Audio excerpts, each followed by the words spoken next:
Okay, good morning. So let us continue. I think today and tomorrow we will actually finalize this lesson. There are some problems that I think it would be good if we just see them and then you improve your skills and then we can decide what to do after the holidays.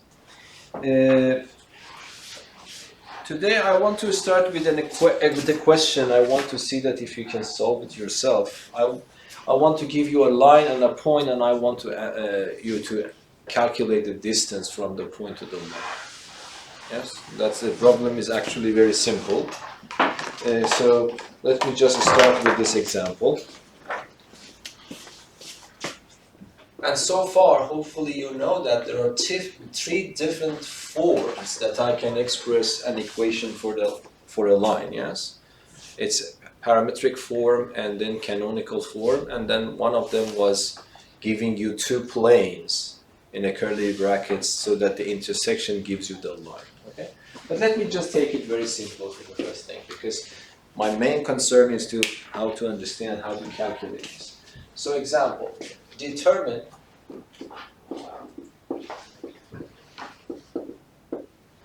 the distance. Always distance from a point to a line means the shortest distance. We determine the distance from the point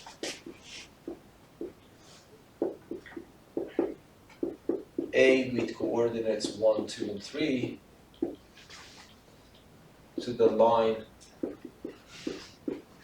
so that we make the equation simple. L with equations x equals to y is equal to z. So that's a line, and that's a point.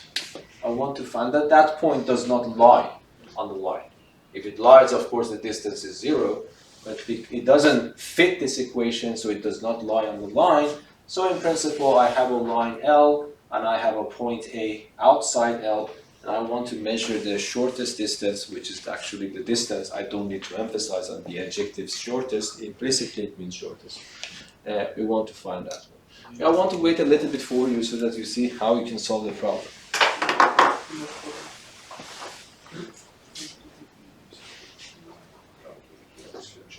We already answered this question for the distance from a point to a plane, and we realized there is a nice formula there. Okay, any opinions? Strategies? Not yet? Yes, please. I think we can use the same strategy as we used before, Yes. with finding a vector, Yeah. and choosing any point and using a projection onto the vector to find out the... The projection is not the distance. Yeah, but you can... Okay, so what you mean, your strategy is this.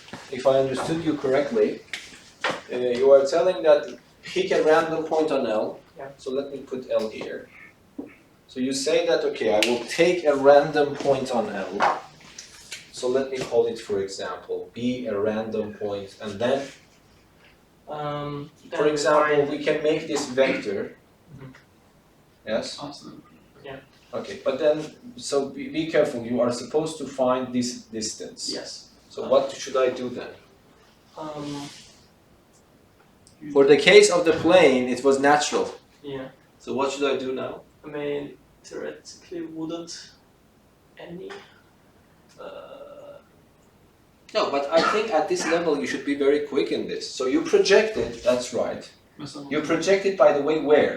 Because you cannot project on a line, you can project on a vector. But which vector is that? the normal? Not the normal, it's called direction vector.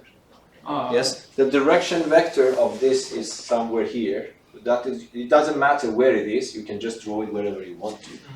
So this gives you the projection, so this is D. You project this vector onto this vector, but it will give you this longer vector. You are interested in this length. Yeah, but, I mean, if you have what's called a vector which is Perpendicular. perpendicular to L, Yes? then you can project onto it. And I mean, Oh, that is around the not. line would it be... Oh, that's very hard then. Because if you just say that I pick, so you want to find a vector perpendicular to line, Yeah. but there are infinitely many. It's important. Wouldn't the distance be the same anywhere? No, because you don't have control on the length of the vector you are choosing. Okay. No, but I want you, that's exactly, I want you to understand the geometry. Let me just...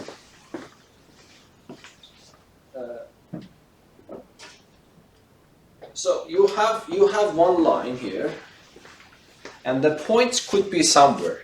Here you don't need to be worried where the point is, because wherever it is, you can have a plane with them. But what you are saying is that, let us make a vector perpendicular to this. And there are infinitely many of them. And then what do you want to do? Do you want to project this on which one of these vectors? I think it will change the distance, depending on the orientation of this vector that you have chosen. Unless you are so lucky that the vector that you choose is exactly that vector, but that is, the chance is close to zero. It's because infinitely many vectors, only one of them will work. Okay? I just want you to understand that this is a little bit shaky. But then, of course, you can at least say something about Pythagoras Theorem, yes? So I don't know, you can just measure this length, you can measure this length, and then use the Pythagoras Theorem to find that. Yes? But on the other hand, you also learned, I told you that, remember, you can always calculate these vectors. So that is one of the important parts of this course, is that if you have a vector, let me call it B, and then you have another vector, which I call it A. If you make this projection, this vector is called the projection vector, and it is denoted by projection of A to B. I don't know if you have memorized it yet or not. That's up to you, but at least you know that there is a formula that I can find projection of A onto B as a vector. And now, if I subtract this vector from that vector, this vector becomes exactly what you need. And then when you calculate and it's done, you can find the norm, and that is your distance.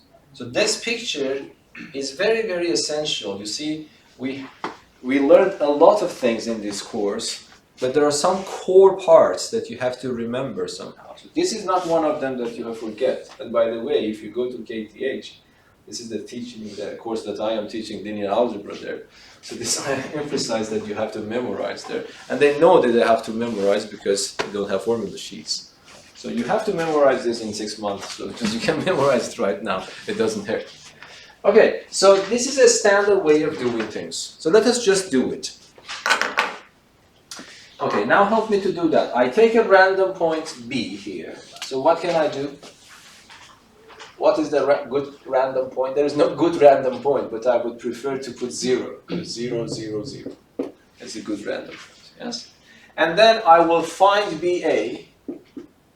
Vector BA is the final point minus the initial point. 1 minus 0, 2 minus 0, 3 minus 0, which is exactly 1, 2, 3. And then what is D? This is the canonical form in its standard way, because the coefficients are 1. So D is what? The denominators. 1, 1, 1. And then what I have to do, according to what you said, I have to calculate the projection of the vector BA onto vector D. This has a formula. If you haven't memorized that, you can refer to what I have written before. So this becomes this vector, dot product by that vector, divided by the norm of this vector squared, multiplied by that vector. That's the formula for the projection. And then everything we can do.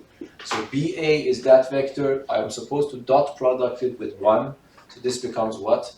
The first number by the first number, plus the second number by the second number, the third number by the third number, divided by the norm of this squared, which is 1 squared plus 1 squared, 1 squared, and then multiplied by D, which is 1, 1, 1. Yes? And then what I do, I can simplify that. This is 3, 2, 5, 6, divided by 3, 2, multiplied there, it's 2. So that's my projection vector, 2, 2, 2. Can I rescale it here?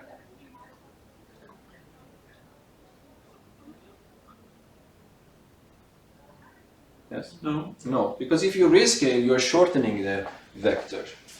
But you exactly want this length because you want to find this. Okay, either you can use Pythagoras Theorem. Let us just Pythagoras Theorem, by the way, it's not hard.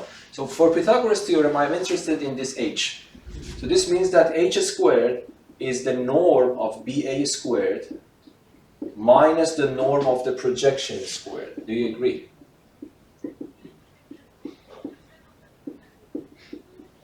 Everyone agrees with that one, because this one is the length of the hypotenuse, and then this is the projection vector. That is the Pythagoras theorem. So this means that h squared is equal to BA squared, but the norm of BA is what? 1 to power 2 plus 2 to power 2 plus 3 to power 2. I don't need a square root sign because that square root sign is cancelled with that power 2. And then this one also the same. So this becomes minus. This is the projection vector 2 to power 2 plus 2 to the power 2 plus 2 to the power of 2. Yeah, so let us see. What is that? 9, 4, 13, 14, and minus 8. No, minus 12, yes. And which is 2. Yeah? And then what I can get is that h is a square root of 2. Okay, but let us do it in that way. Let me just also do that. So I would say that I calculate which vector? I calculate BA minus the projection. So if I calculate BA minus the projection, what will be the answer? So BA is that vector, 1, 2, 3. The projection vector is 2, 2, and 2. So if you calculate this, this becomes minus 1, 0, and 1. And then you take the norm of this vector. So the norm of BA minus projection BA squared is, it's not a squared, I just want the norm. So this becomes square root of minus 1 to power 2, 0 to power 2, 1 to power 2, which becomes exactly the square root of 2. Yes? So that is possible. And then I want to change my strategy in a totally different way. So there is one thing that is left for you. In practice, how do you find this point? So I have this one. I mean, do you have any practical way? So I have this point here. How do you find this point? So how can you interpret this point of intersection or something? I want to use the idea of a plane to find the distance. Everything is based on your intuitive picture. Because by the way, we grow up with Euclidean geometry everywhere around us. We feel it. Yes. Okay.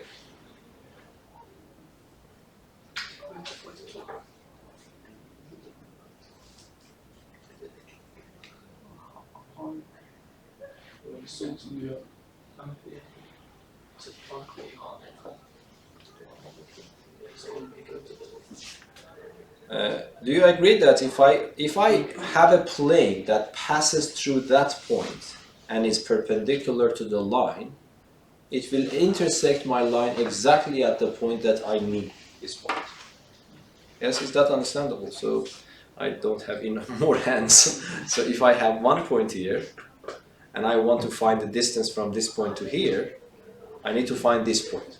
So that point, I hope that you can convince yourself, is the intersection of my hand plane, yes, with that line. Okay, so it means that if I can find an equation for the plane that I just imagined and find its intersection with that one, then I can find this point, and then I have this point and I have that point, I can measure the distance. So let us do it in this way, because that's also interesting. Now, can you tell me how can I write an equation for this plane?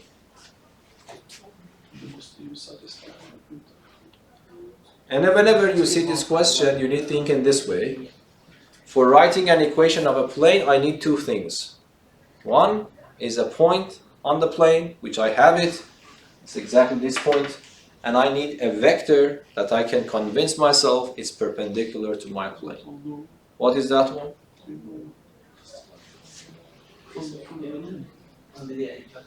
What is that one? The direction vector. Yeah, it is the direction vector. Because the direction vector lies on this line, and then my plane is supposed to be perpendicular to this line. So the direction vector also becomes perpendicular to my line, so to my plane, and that will play the role of the this one. So let us just do this problem like that. So I had this point. So if I want to give it you a feeling, so this is your point A, and then I'm looking for this plane. Yes. So.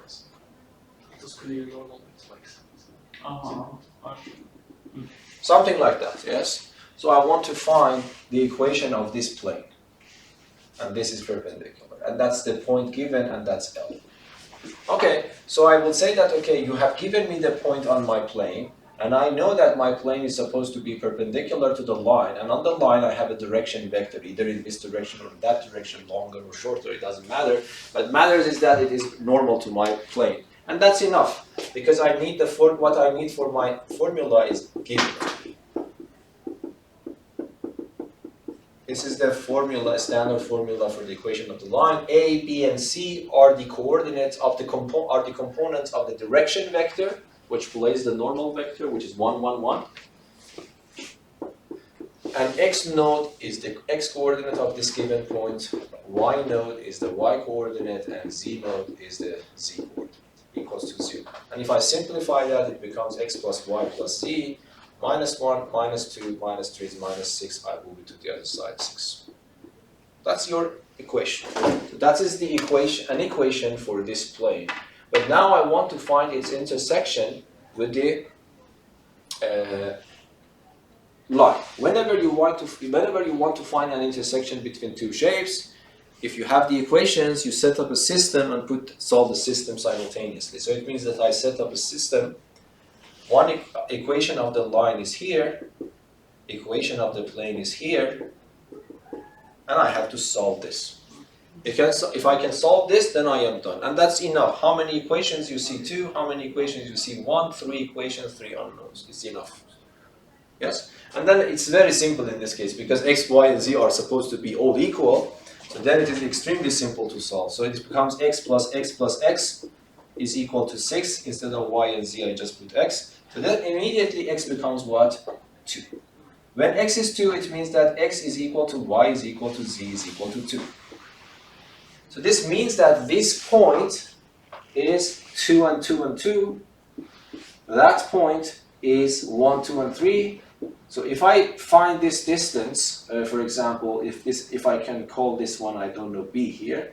Or let me change the letter. So if I choose m here, then I want to find am. Let me find ma.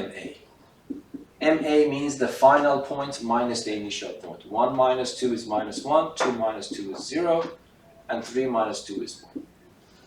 And if I measure the length, it becomes again the square root of 2. But that was more or less a different strategy to solve the problem. Is that clear? Okay. Now, so from now on, you can really find the distance. I want to give you a problem and wait for your answer. Okay, that's the same problem, but I want to make it a little bit algebraically more involved.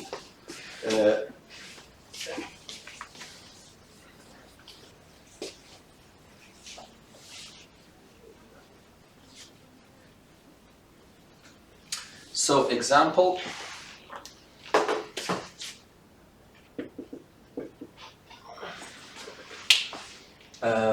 determine the same problem, determine the distance from the points, but let me change the coordinates of the point to, because I want to wait for your answer, I want to copy and paste the same numbers. It doesn't matter, of course. 1, 2, and 0, and I give you L, not in the canonical form, in this stranger form, yes? X plus 2y minus c is equal to 3, and then x plus y plus z is equal to 0. The same question, it's a lie. I hope that you didn't forget You haven't forgotten what I've said, yes? This is a plane, this is a plane. When I put them in one system, I am interested in the intersection of two planes, which becomes a line. So at the end of the day, the whole package is a line, yes? So, and that is a point. I'm asking you to find the distance of this point to this line.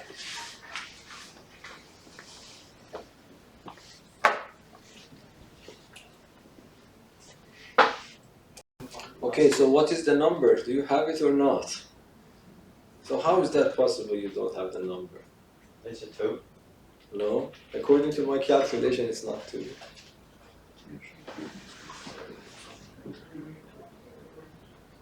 Because the problem is the same problem. So what you need is the direction vector. Because it doesn't matter which one of these strategies you choose to solve the problem. In both cases, I need the direction vector of my line. The direction vector of your line was very transparent to read it from the canonical form. But you need to find it in that one a little bit harder. Either you can change that to a canonical form and read it, or we had this before, yes? So I just gave you this example. So if you have two planes, and then this line is this line, yes? I have one plane, I have another plane here, yes? And I want to find the direction vector of the cross section. Is it hard? Because every plane, I told you, you need to make your brain conditional in a way that when you see a plane, immediately a normal vector also comes into your head. So when you have a plane with a normal vector. When you have another plane, you have another plane with a normal vector. Then it is clear that if you cross product, then it becomes a direction vector. Yes? These are, by the way, these are not things that you have to memorize or something. You just visualize this. Okay. Now you understand why the problems becomes harder when you go to KTH, because the book is that thick and you have only 7 weeks to finish it. Then it is stressful, yes? So that's really understandable now. There is no way unless you use your memory effectively.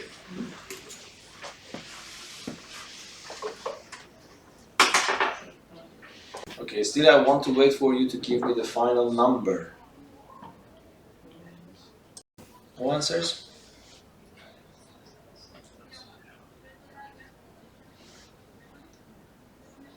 Okay, so let me ask you something. You tell me what to do, I will do. Let us see why it takes so long. Okay. I got 9. The number, if I have done it right in my calculation, is not 9. But might be I made a mistake, I don't know. Or it might be my eyes doesn't see the proper numbers. X plus 2y minus... No, apparently I have written right, but anyway. Let us see how it goes. So, okay, can you guide me? What do you want to do? I need a cross product first. Okay, cross product of what? The normal vector of this one. So let me write normal vector. I want to see why it takes so long to do the calculations. Okay, so, but by the way, what time is it? Yes, it's 12:30 from that time. So here you have 1, 2, and minus 1. Here you have 1, 1, and 1. Yes? You cross product them, it will give you the direction vector. Yes? So what is this one? I cover this one 2 plus 1, 3. Yes? I cover this one 1 plus 1, 2, but a negative sign. I cover this one 1 minus 2 minus 1. I double check again because that is a little bit tricky. So 2 plus 1, 3. Then I cover this one 1 plus 1, 2. There is a minus sign, that's correct. 1 minus 2 is minus 1. That's your direction vector. I don't know now which direction do you want, which strategy do you want to choose? The plane strategy or the vector strategy? So just tell me that I will continue. What is your strategy now? Which one you want to choose? The plane strategy or the vector projection strategy? Okay, tell something. Well, so what did you do, Frederick? I used the projection. Projection vector. So for the projection vector, I will follow yours. So imagine this is my line. That point is up there. and then you choose a random point here. So what is your random point? Can you tell me? It's 0, 0, 0. No, 0, 0, 0 doesn't work. Yeah. It should be a random point on the line. Yeah. 0, 0, 0 will satisfy the second equation, but not the first equation. So 0, 0, 0 is not on your line. Forgot that, yeah. Yes? Okay. And so which one? So how can I find a random point here now?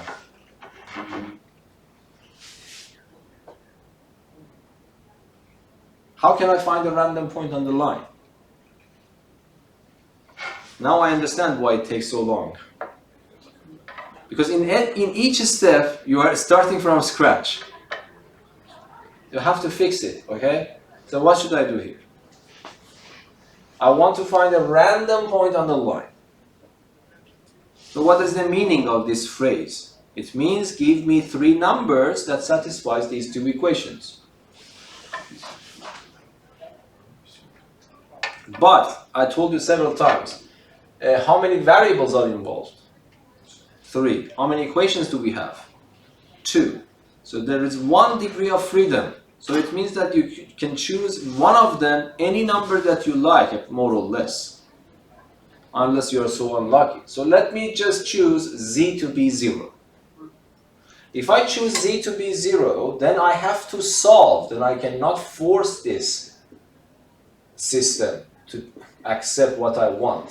I just chose z to be equal to 0. Then I will end up with a system of equations that I have to solve to find that random point. But the system is extremely simple. For example, if I multiply this by minus sign and add it here, x's are gone, so I'm left with y is also 3, so x is minus 3. That is now your random point. So the random point is x minus 3, 3, and 0. Then you can continue, yes? So what was your strategy by the projection vector method? So what you need to do, you need to calculate this vector BA, which is the final point minus the initial point. 1 minus minus 3 is 4. 2 minus 3 is minus 1. 0 minus 0 is 0. That is my vector BA. And I project it onto D. So D, I don't know, D, I can imagine it's in this direction. Even if it's in that direction, it doesn't matter. You find the projection. That projection is automatically taking care of all the directions and everything.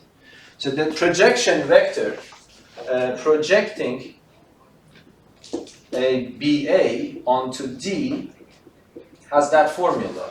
So it is BA dot D divided by norm of D squared times D. And then it becomes BA dot D. BA is this one. What was my D? So let us just do it in our head. 4 times 3. Yeah, let me write it. So it becomes 12, and then plus 2 plus 0. And then divided by this one squared, 9 plus 4 plus 1. And then the same thing as D. So it becomes 14 divided by how much? 14. So that's just 1. This becomes 3 minus 2 and minus 1. That was a coincidence here. And then I'm supposed to calculate, do you remember? BA minus the projection. So what is BA? BA is 4 minus 1 and 0 minus my projection, 3 minus 2 and minus 1. So it becomes 1, 1, and 1. That's it. And then I found the length of this vector. And what is the length? So the final answer to h is the length of this vector, norm of vector 1, 1, 1. And then everyone knows that is 1 squared plus 1 squared plus 1 squared. It's the square root of 3. And the calculation is correct, because what I got is also this. So it's nearly 5 minutes, yes. But I explained also so much, so it can be done less than that. Yes. So that was one crucial thing you shouldn't forget. Finding a random point was okay. Let me ask you one. By the way, if I ask you, can you write a parametric form of this line, or can you write a canonical form of this line? Can you really do it? So because it is important. This is this form of this line, which involves equations of planes. But if I insist to give me a parametric form of this line. Or give me a canonical form of this line. Okay, this is your new problem now. Give me a parametric form and a canonical form for the same line. Because that's also another alternative way to find the direction vector. This I would consider it superior because you don't spend time on it. But in principle, whenever I give you a line, you should in principle be able to write a parametric equation and read the coefficients of t, or write it in a standard canonical form and read the denominators.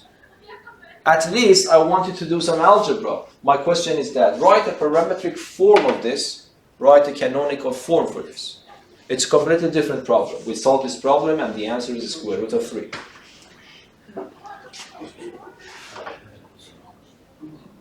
Okay, tell me what to do.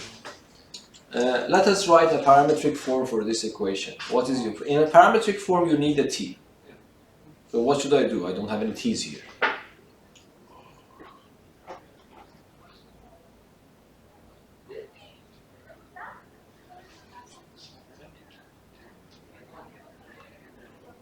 What is the meaning of t? T means a degree of freedom. When you write something t, it means t can be any number. Do you remember when I write a parametric equation, I would write t belongs to R. So you have 1 degree of freedom. Do I have 1 degree of freedom? Yes, I told you. There are 2 equations, 3 unknowns, so 1 degree of freedom is left. And that is up to you to decide to give this degree freedom to which one of them you like to, yes? For example, let me give this degree of freedom to z. So it means what? It means that I choose z to be t, whatever it likes. But then what I have to do, I have to set up a system x plus 2y minus t is equal to 3, and then x plus y plus t equals to 0. Yes? So there is 1 degree of freedom. I chose to give this degree of freedom to z, but there are no degrees of freedom left anymore. Then I have to calculate. That is not under my control anymore. So this I have to calculate. It means that I solve this system as if x and y are unknowns, but t is known. So what I have to do, you move the known ones to the other side, it becomes t plus 3, and then you have x plus y equals to minus t. And then the same thing, I multiply this by minus sign and add it there. I multiply this by minus sign, it becomes minus x, cancel that one, it becomes y. I multiply this minus sign and add here, it becomes 2t plus 3. This is your y now. And then y is, now x is minus t minus y. And if I calculate this, it becomes minus 3t minus 3. So that's your parametric equation. 1 parametric equation, not the parametrics. So x is minus 3, this, y is 2t plus 3, and then z is t. Yes? And now let me ask you, what is a direction vector for this line? What is a direction vector for this line? It's minus 3, 2, and 1. So that is a long way if you want to find a direction vector, but it is working. What was it before? What was a direction vector? 3, minus 2, and minus 1. Is that the same thing? It's not exactly the same thing, but who cares? That's a direction vector. It's minus times that direction vector. So it doesn't matter if you need 1 direction vector, you can do it in that way, which is faster, or you can do it in that way. But one thing is important. You were able to change the form of this equation if you don't like to a parametric form. Yes? And if I ask you to find a canonical form, then what do? You want to get rid of t now. Okay, so but this is already done. I calculate t from here. So what is t? 3t is, so I would do this. I will calculate t from here, here, and here, and equate them. Yes. So the t from here is y minus 3 divided by 2. From here, 3t is equal to minus x minus 3. So I divide by 3. So t becomes minus x minus 3 divided by 3. And then here is z is equal to t. But the t's are equal. So this means minus x minus 3 divided by 3 is equal to y minus 3 divided by 2 is equal to z. It's a canonical form. But if I want to make the canonical form standard, I have to have 1s here. But I have minus 1 here, so I multiply everything or divide by minus 1. So then it becomes x plus 3 divided by minus 3 is equal to y minus 3 divided by 2 and is equal to 0. Yes? And then again, if you read the components, it's minus 3, 2, and 1. And that's exactly the same thing. So this is something that you need to understand what is going on. If you really understand what's going on, you can do a lot of things yourself, because we know a lot of math information. So for example, if you have n, you can rearrange them in factorial way. So we can make a lot of problems by combining in different orientations. So you need to understand deeply what is going on, then you can start playing around with equations as you desire. Okay? Okay, I would think that it would be a good point here to stop. We will continue about this line tomorrow, and then I think that would be enough for stopping there. So, but I hope that you also enjoyed this geometry in 3D space. Any questions? Thank you.